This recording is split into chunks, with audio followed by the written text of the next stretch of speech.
Today's video is brought to you by my second channel, X2. I've recently been streaming and recording some Empire at War footage. Right as this video goes live, I'll have a new video on my second channel showcasing the Subjugator class heavy cruiser in the Empire at War remake mod. It's really amazing. There will be a link in the annotations and also down below.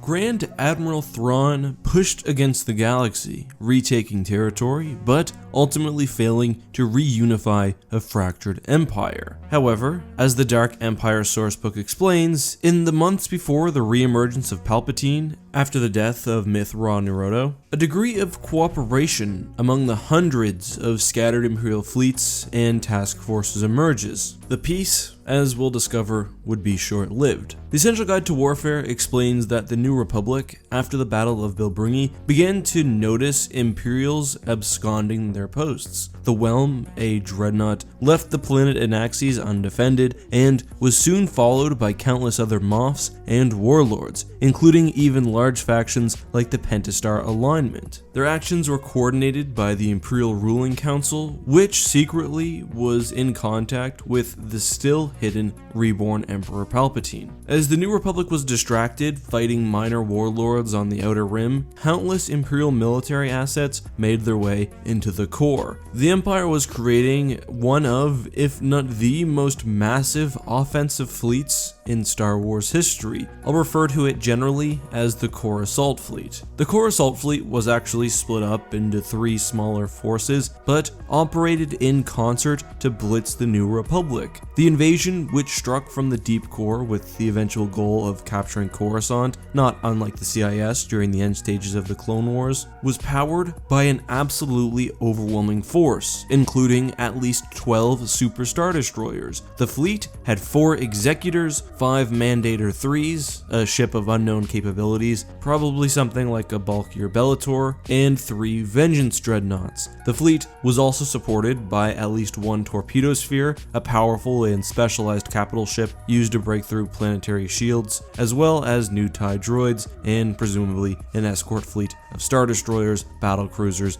and smaller capital ships. The task force left the core, ravaging anything they encountered. The fleet slowly pushed to the mid-rim and even outer rim, drawing New Republic assets away from the core. Then, with the New Republic's defensive forces scattered, the Empire used smaller fleets to attack and take Coruscant as well as countless other worlds. By now, not only was the initial Core Assault task force engaged, but most likely thousands of other ships. With the character of the war essentially changed overnight, the Empire actually attempted to reform their government. The timing here is sort of inconsistent, with the Dark Empire sourcebook suggesting that this took months, and the Essential Guide to Warfare perhaps implying a shorter time, which I think better fits within the lore. However, what is clear is that at some point, intra-factional tensions boiled over and conflict blossomed within the Empire. Mainly, we saw the Imperial Navy, the Army, the Inquisitorius, Compnor, and the ISB not only disagreeing about basic directional issues, but also jockeying for the majority of control over the faction.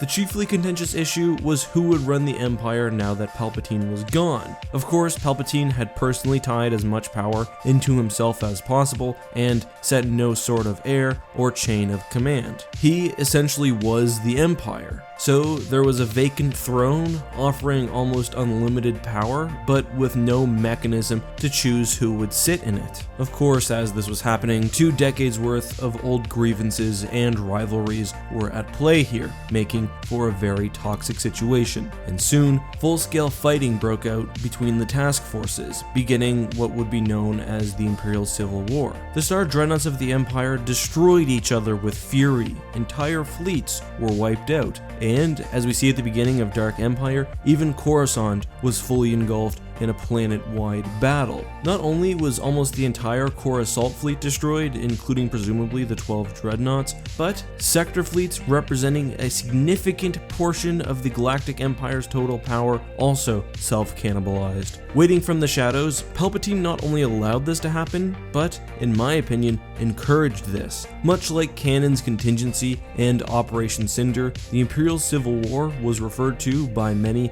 as a cleansing. Those who were not ultimately loyal to Palpatine, even after death, and who sought Imperial power for themselves, were destroyed. I personally believe Palpatine was responsible for this because it was to his benefit, at least from his twisted psychological perspective, and we know he certainly had the power to do something like this, basically affecting a large group of people and making them aggressive, and we also know his dark side adepts refused to take sides or attempt to stop the conflict. The event was also referred to as the Mutiny because of the way smaller Imperial fleets rejected the ultimate command of the Empire, represented a staggering loss of naval assets. Thousands of ships were thrown away, something that would cripple the Empire after the failure of Operation Shadow Hand. However, Palpatine was still prepared to march forward with his invasion now that Thrawn and other wannabe emperors were dead and the galaxy was fully in chaos. Palpatine not only assumed command of remaining forces from the deep core, but revealed fleets constructed by secret Imperial shipyards, led by, of course, his Eclipse Super Star Destroyers. Operation Shadow Hand itself, of course, would fail, and the major losses suffered both during and before would eventually force the Empire into accepting their destiny as a secondary faction, at least for some time, and taking up new territory in the Outer Rim. Today's hashtag AskEck question of the day was asked by username Reacted. He says, could the Jedi and Sith ever merge into one order again? Something like the Jedi as they worked together in the past many times, albeit temporarily. I think Nice to Honk You has a good point in that the Jedi and Sith philosophies are mutually exclusive. Some individuals like Vergier, retcon notwithstanding, tried to tie some dark aspects of the Force into being a Jedi, or at least being a light side user. Things like relying on emotion. But ultimately the Sith do seek to dominate and to exert power over the populace. I think that is mutually exclusive with the goals and aims of a Jedi. So both sides would be compromising the key structures of their order in a way that I think unifying just isn't practical. Sith philosophy and psychology just isn't really set up as well for working even with other Sith, much less Jedi. I think the best you could hope for is for the two factions to briefly come together to fight a common enemy like we saw with Abeloth. Anyway guys, that is all for today. If you'd like to ask a question for me to address at the end of another video, leave it down below with the hashtag AskEck, and make sure you're subscribed with notifications on so you don't miss me answering your question. Anyway, until next time guys, this has been your host EckhartsLadder. As always, be safe, have a great day, and may the Force be with you.